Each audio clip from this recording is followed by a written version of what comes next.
True Mother's Words, Famicon 2018. During this past celebration of Foundation Day, I asked this question. At this current moment, where do you stand? Do you remember this question? Where do you currently stand? Following the fall of Adam and Eve, God had to lead the undesired providence of salvation through indemnity. The history of the providence of restoration through indemnity. How arduous and painful must this course have been that it took 4,000 years until the people of Israel could be raised through this law. Historical and providential dispensation. When the people of Israel laid a foundation at the national level, Heavenly Parents sent Jesus Christ as promised. Now, the New Testament age also became an age of the past and through true parents. We welcome the completed Testament age. However, even the completed Testament age became an age of the past. In 2013, the only begotten daughter, True Mother, proclaimed Foundation Day and the starting year of Chanyeol Guk. Therefore, we currently do not live in the era of the completed Testament age, but in the era of Chanyeol Guk, and in order to earn your qualifications as citizen of Chanyeol Guk, you must fulfill the mission of Heavenly Tribal Messiah. That is the position where you need to stand. With regards to heaven's providence, when looking at the 2,000-year history of Christianity, what is more important than the second advent of the Messiah is the advent of the only begotten daughter who comes from heaven's lineage with no relations to Satan, just as Jesus did 2,000 years ago. Unless the only begotten daughter is born, the returning Messiah cannot advance to the position of true parent. Aju. Good morning, everybody. You are beautiful people. It's true, the best part of the day is greeting each other, right? No? I'm so happy now because my family's here. Hi, family. Who can do the splits? Raise your hand if you can do the splits. Used to do, or have you ever been able to do the splits? Okay, hands up if you would like to be able to do the splits.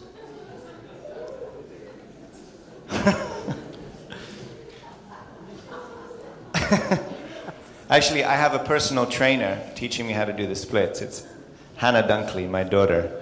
She taught me how to do it. You don't do it top side up, you do it upside down. You have to put your butt against the wall and your feet up and then just open out and let gravity kind of tear you apart.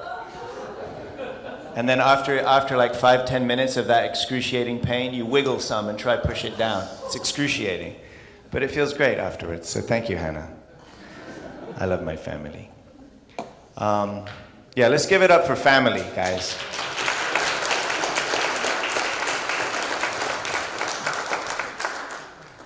So I always like to pull out my daughter during the sermon. So how do you feel about True Parents' words reading this morning? Great. So who said that? Oh, thank you. That's the kind of response I like. But everybody should say, great. There was a few interesting things that Mother's been mentioning, and I think there's a couple here that we pulled out, but especially to do with this point about what age are we in? What age are we in? So we're in the era of Chanyeol Guk. Everybody got the memo, right? We're in Chanyeol Guk. Anybody not know what we're talking about here? Raise your hand confidently. No? Okay. So it's funny that even the completed Testament age is a thing of the past, right? The New Testament age. I mean, that's news. There's still, most people in the world haven't even heard of the completed Testament age. Go figure, right? But we're talking about something that now has no relationship with the fall, actually.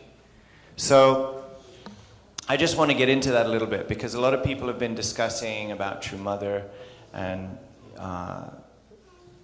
some of her proclamations. Also in this speech she mentioned about the divine principle needing to be updated, and so we can all speculate on what that might be, but probably it's hidden in some of the things that she's been saying, and it has to do with the relationship between, hey, you've heard this sermon already. It has to do with the relationship between how we understand God in masculinity and femininity, and how we understand Adam and Eve, and then Jesus, father, and mother. And last year, Mother gave a rally in Korea, 80,000 people, November 11th. And I was listening to the recording again on the way to work, on the bus, and I was listening to it, and I was wondering, why is Mother starting off again proclaiming she's the only begotten daughter? Like, I mean, I've been to a lot of meetings and a lot of presentations about the meaning of Mother's position and the only begotten daughter, and I was kind of wondering, why does Mother have to start off again by saying, I am the only begotten daughter? From a certain point of view, I was just thinking, because we hear it all the time. I didn't have any problem with it. I totally united with that. But I came to kind of have a deeper emotional relationship with what that means. And I just wanted to share that with you. Actually, I've been wanting to share it for a couple months with you guys. So I asked the question to myself, well, if Mother is proclaiming this, surely it's because we're supposed to be proclaiming. You know, that's what we're supposed to be saying this. That's why she keeps saying it, is because we're not saying it. That means we're not really understanding it. And so I wanted to understand it more deeply. So, rewind the clock all the way back to the Garden of Eden, right? I'm not always thinking about the Garden of Eden, and I'm not always going to give sermons starting at the very beginning of time, but this one starts in the Garden of Eden. I was thinking, who's responsible for the fall? Father asked this question a lot. Who's responsible for the fall? So we should know, right? I heard Adam, I heard us, I heard Eve. So Father asked this question a lot, and the answer that was most frequently given by Father was Adam. So everyone was responsible, but Adam was responsible. So when you think about Adam being responsible for the fall, what does that make you think? We talk about how Adam should have protected Eve, maybe there was some neglect, and we talk about the motivation of the fall, don't we? We talk about Lucifer's motivation of the fall. Does anybody not know this? Right? What was Lucifer's motivation? So jealousy because? So lack of love, right. Okay, so what type of love was Lucifer experiencing with God, do you think? He was preferred. He was a servant. But he was the top. I mean, he was the big cheese. Right? So what type of love was God emanating, do you think, to Lucifer? I mean, I think so. I think that, when you look at the angelic world, it was entirely vertically structured. Okay? There was no feminine spirits. You could argue the only feminine spirit at the time of the Garden of Eden was Eve's spirit. Okay? This is a new thing.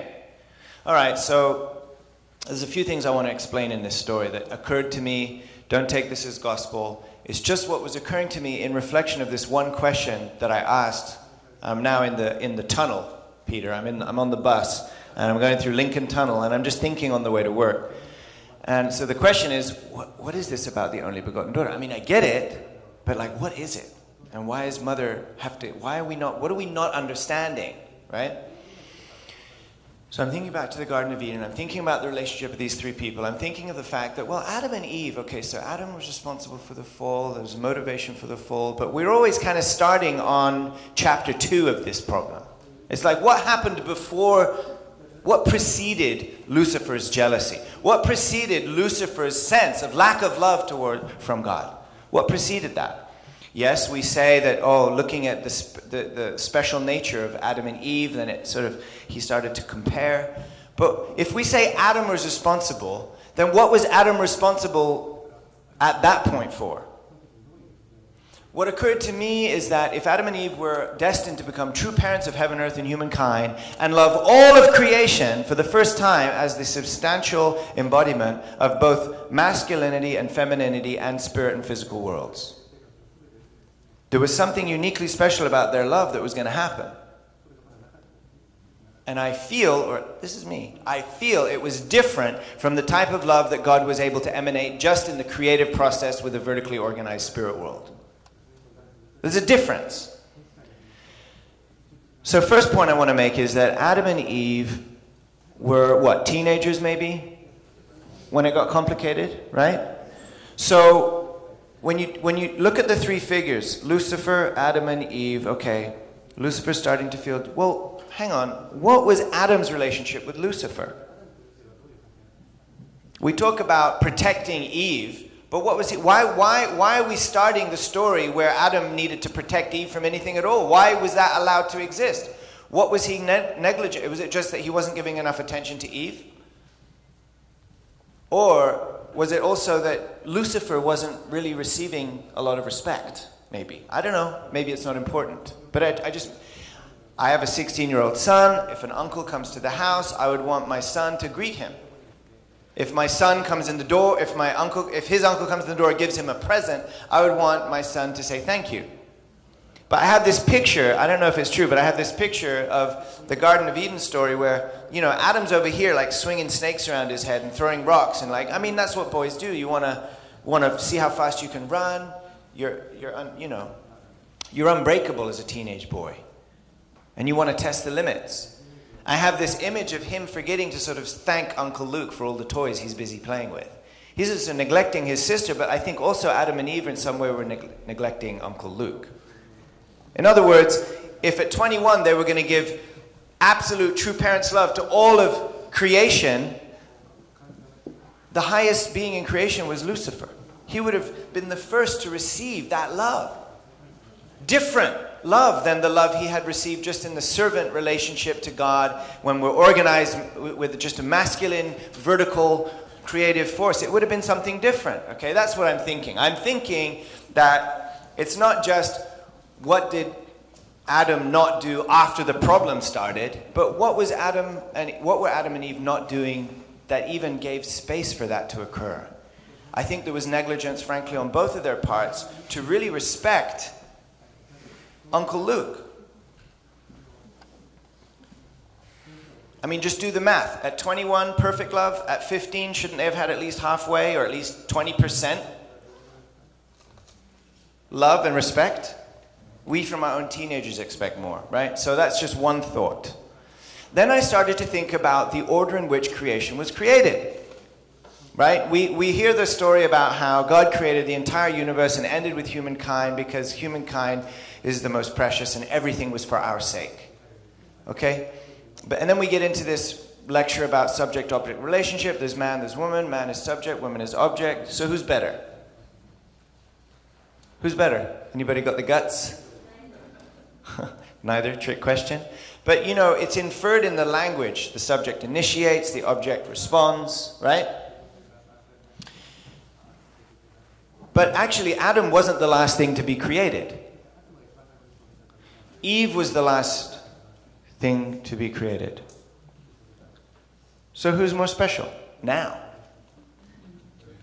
From a certain point of view, we can start to see. Don't worry, I'm not trying to get to a point where, you know, one's on top of the other, but certainly there has been a misunderstanding. And between man's responsibility, woman's responsibility, and that's why if we're relating to mother only from the viewpoint of the wife of the Messiah or something like that, we're missing the point. We're missing the point.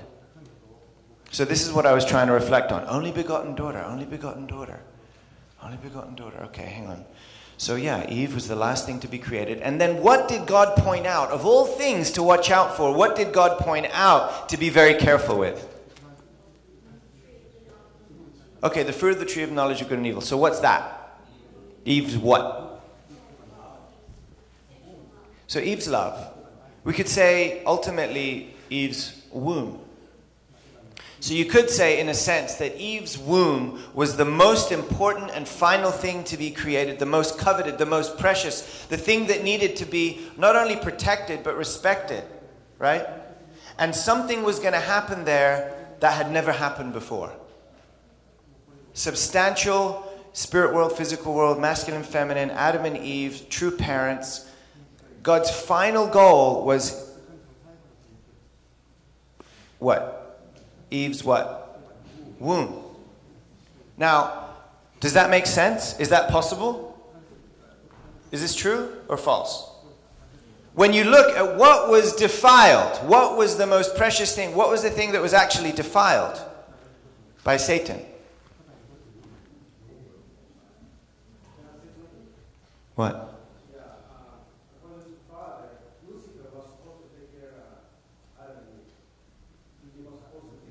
Yes.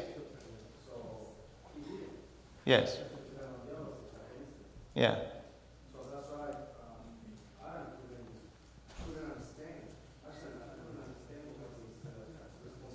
Right.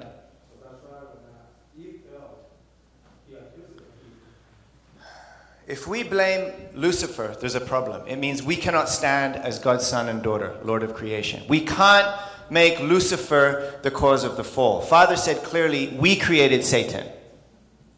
So each of them, all three were responsible, including Lucifer. It's easy to look at it and say Lucifer's responsible, because clearly he was the elder, he was the wiser, he knew what he was doing more than the other two, sure. It's also easy to say Eve was responsible, because she kind of, got in the mix of it. I'm asking the question underneath the question, underneath the question, underneath the question. Because Father got really deep when he said, well, Adam's responsible, and everybody's like, what? How's Adam responsible? Because if Adam was not responsible, then Adam cannot be seen as... then who is he? So all three of them, even Lucifer was not perfect. He was still growing. Each of them had to understand something and discover something to merit their own maturity and their own perfection. And what I'm saying is it had something to do with the whole incredible, mysterious, hidden part of God that was waiting to explode forth in beauty and joy. Something about God's feminine side. So God initiated, but then the culmination of all of that was to be with Adam and Eve, and frankly, if you really wanted to draw a point to it, to Eve's womb. And what does Mother say in this speech? She also says the lineage doesn't start with the man, it starts in the mother's womb. So imagine this. Imagine if Eve's womb was to be the beginning point of all humanity as God's true sons and daughters. Does that make sense? It would make, if that's true, it would make sense why evil contaminated that very thing. So why is this relevant or even important? Because then when we look at restoration, we're kind of confused. We have no basis in Scripture to really understand true mother's real value, I think. We can talk about Scripture. You can say, well, where does it say in the Bible? Or even where does Father clearly articulate exactly who... Well, Father mentioned many times the only begotten daughter. But if it's true that she's the only begotten daughter, her value does not come just because she's the wife of true Father, but because something unique that God needed to bring up through Eve in the first place. Each with their own incredible value and responsibility and mission, and so on. So in this speech, what does it say? In terms of the Messiah, in terms of look from the viewpoint of the Messiah, what's more important than the second advent of the Messiah, which is the second, what? What's Father the second of? Second Messiah, and also the second Adam, and the second only begotten Son. So look at it from this point of view. If Adam's responsibility was to what? Protect and love Eve and ultimately, with Eve, give birth to humanity. It's like Eve was the prize and Adam had to protect. That's what was stolen. So Adam's negligence, yes. So when you think of it from that point of view, what was Jesus' responsibility? When we think in terms of what Jesus had to come to perfect, find a bride, and then, raise her up, and then we understand it from this point of view. But if Adam's responsibility was to ultimately protect and put his seed in the most coveted thing, then surely that was the same responsibility that Jesus had. But because it was a restorational time, we don't understand it clearly. We understand it only maybe at best from a restorational point of view. And as Christians, we don't understand that, even about Jesus needing a bride. So, but we as unificationists can make the same mistake, actually. We see True Father. Do you know that many people left the church when True Father announced he needs to marry? Why do you think that is? Because we sat there with stubborn minds thinking we already knew. Okay, guys, I don't know everything. If you think you know everything, then let's go. But we can't think this way. We have to really be open. The era after the coming of heaven has no relationship to the fall. We can't understand now by looking with our old eyes. We can't understand what Mother's saying by looking from what we thought we knew before. So if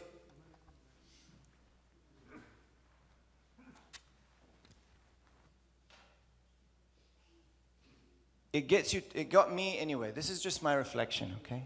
But it got me to the point where I could understand true mother's value independent of the victory that father brought. Then I can understand the victory that mother brought also. Do you understand? The only begotten daughter is something that was supposed to happen at the very beginning. The only begotten daughter was actually what was stolen from God. The only begotten daughter and the mother of the cosmos and God's own womb was stolen from us from the very beginning. And so you could almost understand it from this point of view. You could understand it as the restorational course to get to the point again where we could have an undefiled womb through which all of humanity can be reborn.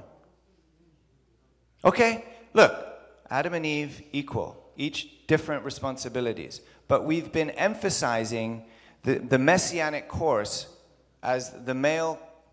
This is something a lot of people struggle with, actually. And it's creating some division. And people have questions about it. So this is just my reflection about it. To understand mother's value as the only begotten daughter.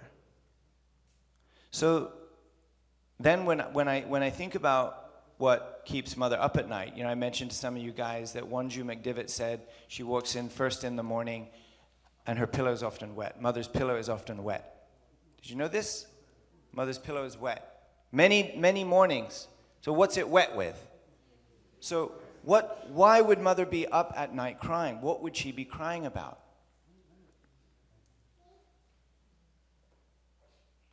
At the time that I was there and I was listening to this testimony, there was 30 events going on in 10 days. Maybe mother's crying about all this work that her people have got to do and make sure everything goes well. I doubt she was really worried about that. Or maybe she could be crying about the difficulties going on in her own family, or maybe something else closer to home. Or maybe she's missing true father. I mean, I wasn't thinking these things. I'm just putting some ideas on the table. We can be thinking all kinds of things. But one morning, very early, I went up to the mountain when I was in Changpyeong this time, because I couldn't sleep. And I was so full of everybody else's idea, including my own. I wanted to go up to the mountain and just ask God, empty my mind and tell me what's your idea. So I went up to, you're not allowed to go up at night. It was like 2 o'clock in the morning. It's dark. It's dangerous. I nearly tripped 3 times on the way back down. I got up to the mountain just to ask this question. Look, I don't care what I think. I may be wrong on everything. But God, what is your idea? And that's when I was thinking about this point that mother, if she's up at night, she's crying. If she's crying, she must be crying about the biggest burden, the biggest thing.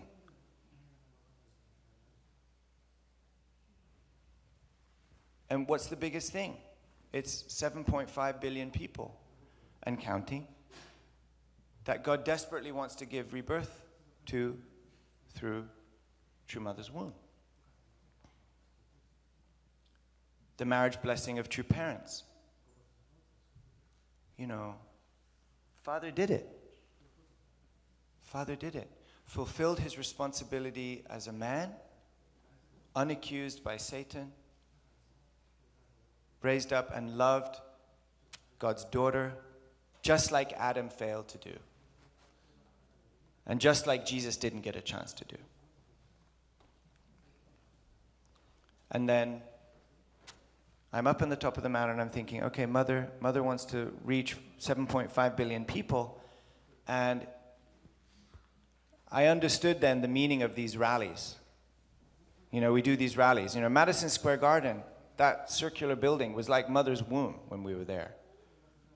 And I felt like a lot of people there in that situation can feel a rebirth opportunity. So when I was on the mountain asking God, what is it you want to do for Subregion 1? Very clear answer. Now, I wasn't thinking this way personally, but a very clear answer came. No, you do need to do a rally like everyone else is doing a rally. You need to understand why you're doing it.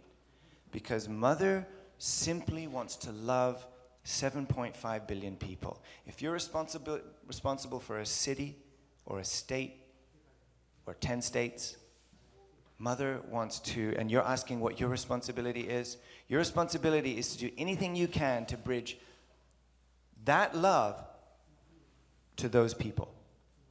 And Mother herself has said, I want to give rebirth to humanity so that they may turn their hearts towards God directly.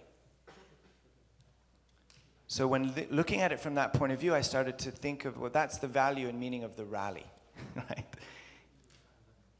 It's kind of like we're midwives and, you know, that's a birthplace. And also, it's not just about the people that come, but it's about the people they represent. And if there's 1,000 people and each of them represent 100 or 1,000 people each, you know, you're really touching a lot of people. So I was thinking like that, and then I was thinking, well, God, if we did do a rally, because, you know, everyone's doing rallies, right, these days. And by the way, please support the rally in Vienna if you can, because it's coming up. And if you're not going there and you can send us a donation, Mother's going to be there.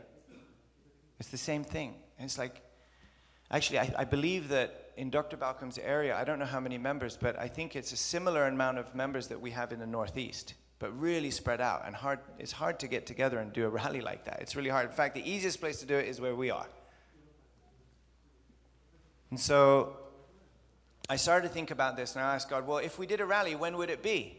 And then, you know, 11/11/2018. 11/11. And I didn't know why, but then I was thinking, wow, if we did a rally at the end of the year, that means everything we did could work towards that. You know, all the tribal messiahship activity where we're going out and meeting people and collecting emails, and then, okay, well, what do you do next? Or all the prayer breakfasts that we're doing now, we want to do one every month in every state, at least. What do we do next? Or the ALC forum with UPF, or the Women's Fed event, or all these, what are we actually inviting people to do next?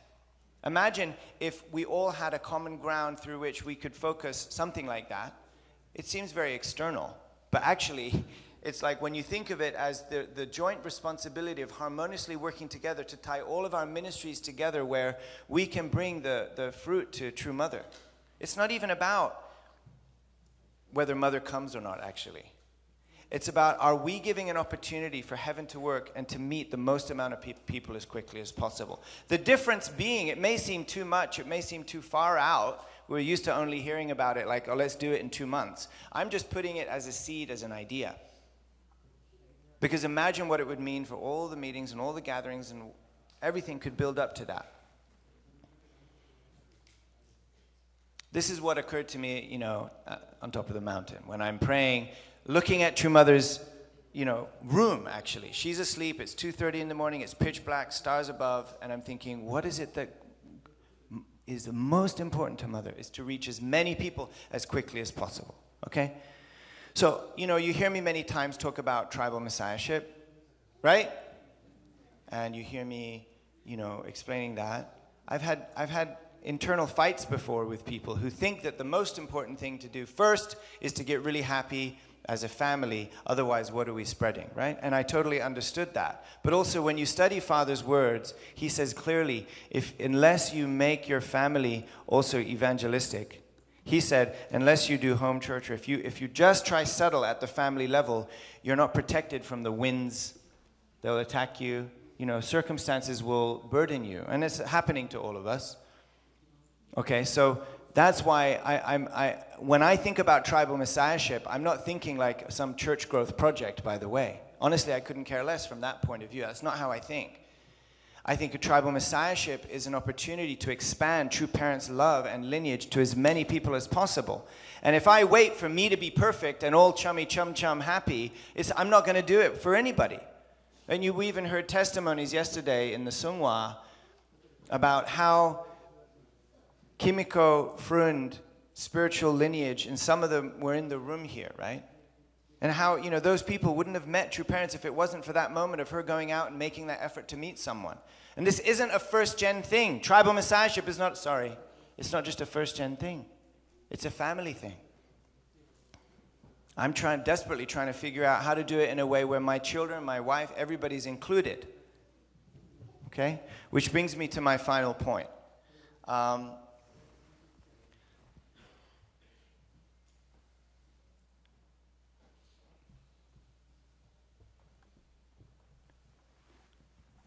We're going to be doing a lot of exciting things, okay?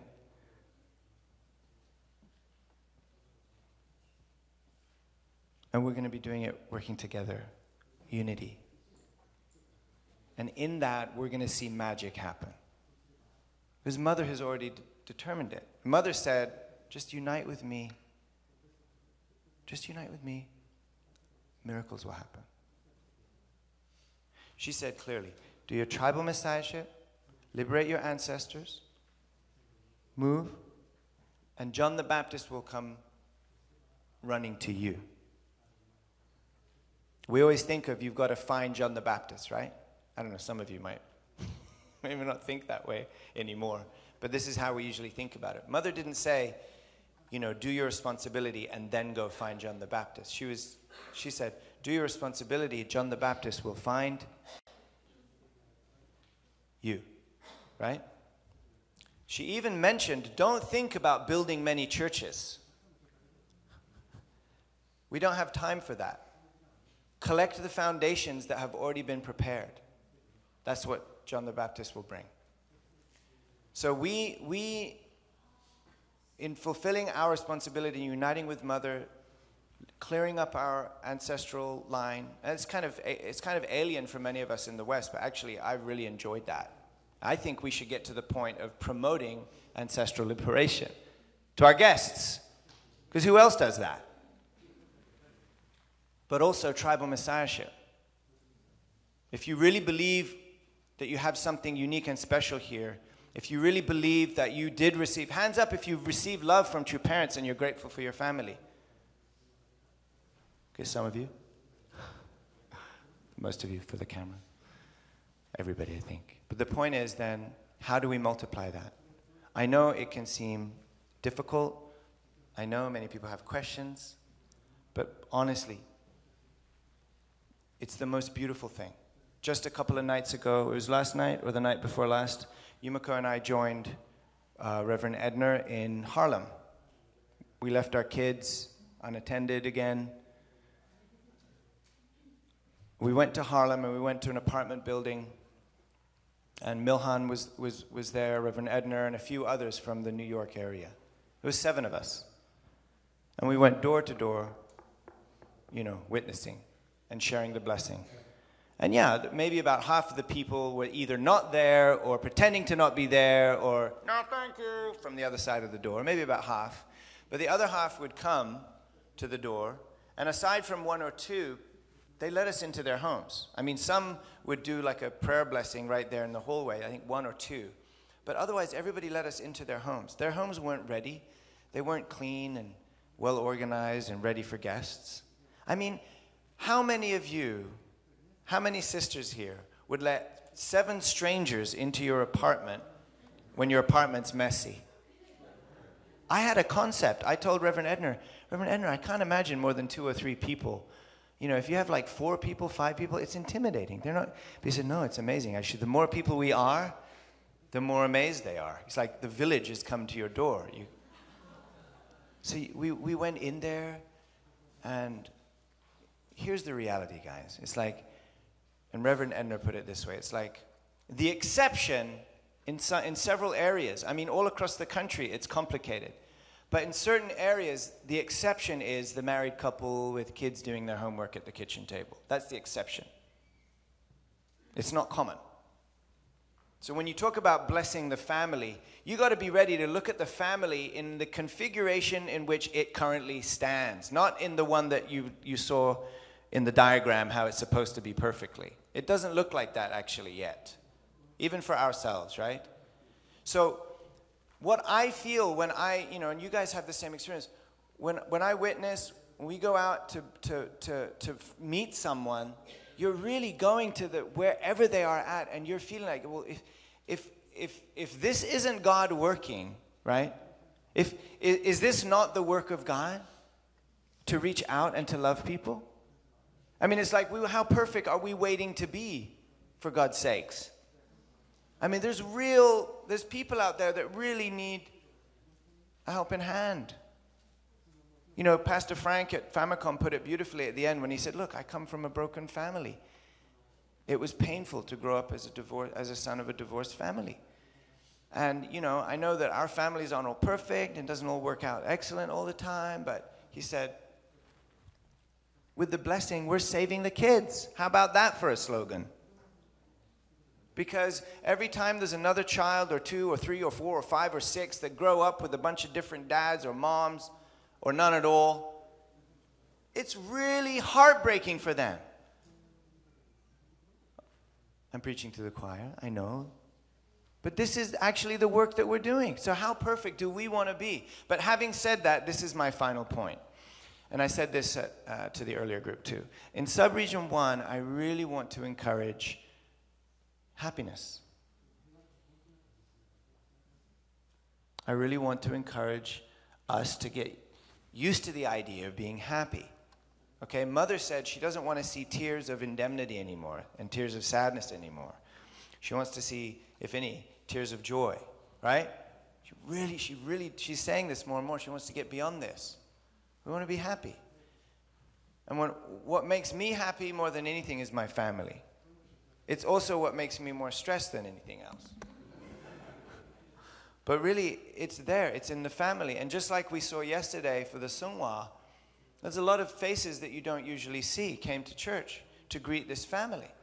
And I'm thinking, well, it doesn't really matter about the organization. Are you working for Women's Fed, or are you really proud about UPF, or you're trying to work for ACLC, or you're the assistant pastor, or you're the prayer team, or you're Kodan. It's like there's all these different things going on, but what do we really, is that what we really care about at the end of the day? What we really care about at the end of the day is, Monica? What do you care about at the end of the day, Rani? Okay, what do you care about, Hannah? You care about Timothy? Timothy, what do you care about at the end of the day? Okay, I'm still looking for another word. Where is happiness found? Oh, it's actually, I believe, in our name. It's in our name. Family Federation for World Peace and Happiness for Heavenly USA. So, why I'm saying that is because I think it needs to be said sometimes from the pulpit, this point. Because it's very easy for us to, with this high standard, it's very easy for us to feel displaced or to make others feel a little bit displaced, honestly. In other words, raise your hand if you're confident that your family is perfect.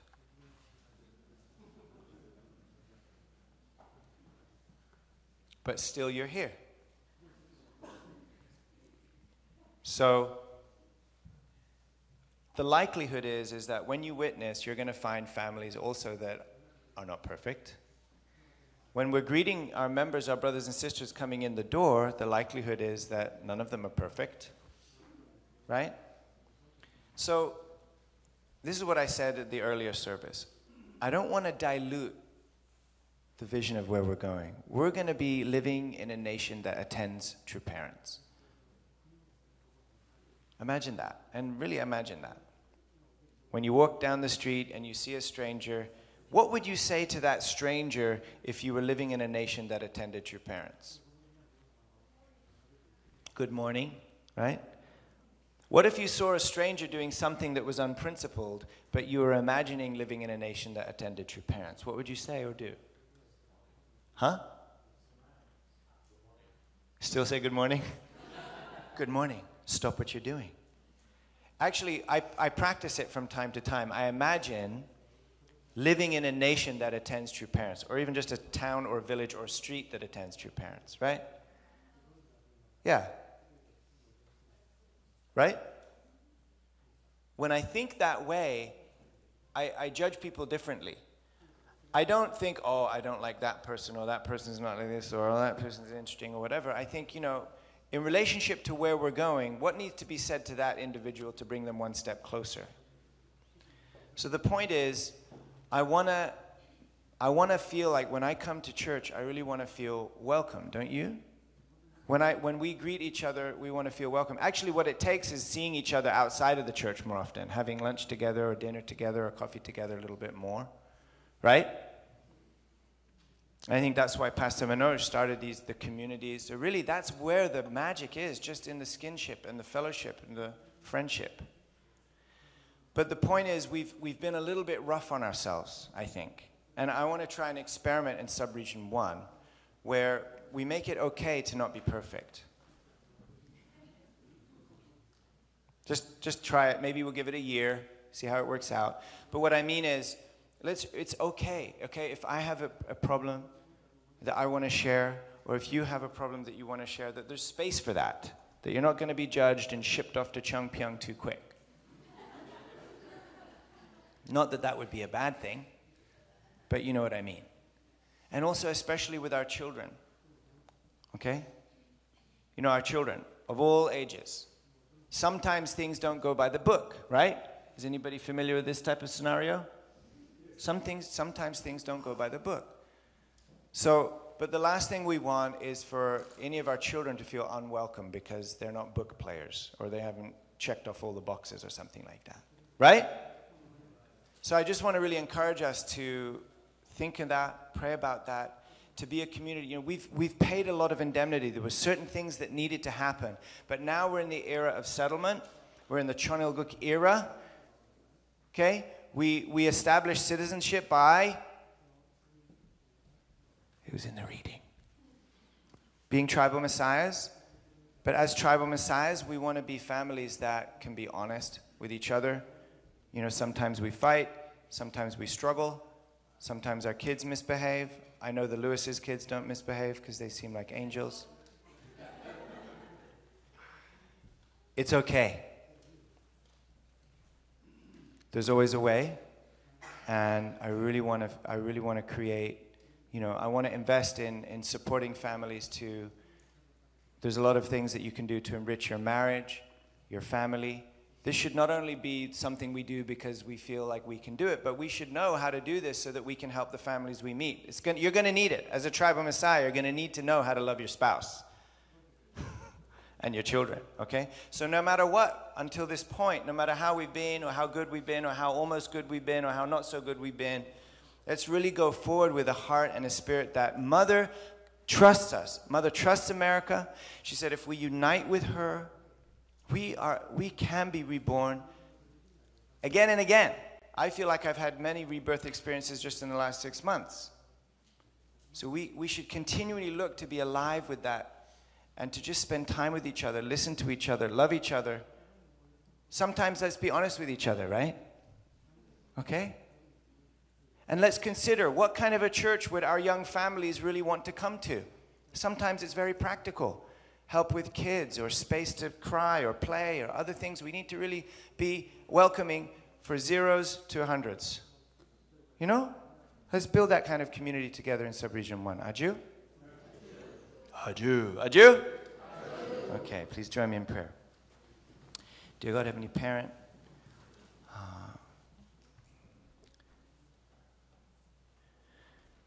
we're alive at this time of our true parents. And like John Jackson's dream, we worked hard in the fields planting seeds with our true Father. And it feels like now we are in the era of watering those seeds and watching the garden grow. There is so much harvesting to do. But this isn't just about harvesting new members, Heavenly Parent. We know this is also about harvesting the seeds that Father and Mother planted in our own hearts. About harvesting and raising our own children, our second and third generation. Really showering them with love in any way and whenever we can. And even more on each other's children, Heavenly Parent. We're really grateful, Heavenly Parent, for your patience throughout human history to walk us through this long, like Mother said, undesired course of providential restoration. Undesired means that it wasn't supposed to be that way. Let us not, therefore, now cling too much to the past or cling too much to providential restoration mindset. Let us open our minds and hearts to be ready to live in a nation that attends true parents. True Mother is physically here with us representing true parents. This is a time that will never come again in human history. So for the time that we're alive, as Mother said in December, you can't attend your parents after they die. You have to attend them when we're alive, when they're alive. So she's asking us to fulfill tribal messiahship. But in that is the love of husband and wife, the love of parent and children. It's happy, healthy families multiplying themselves and working at it along the way. This type of heart we want to really establish, Heavenly Parent.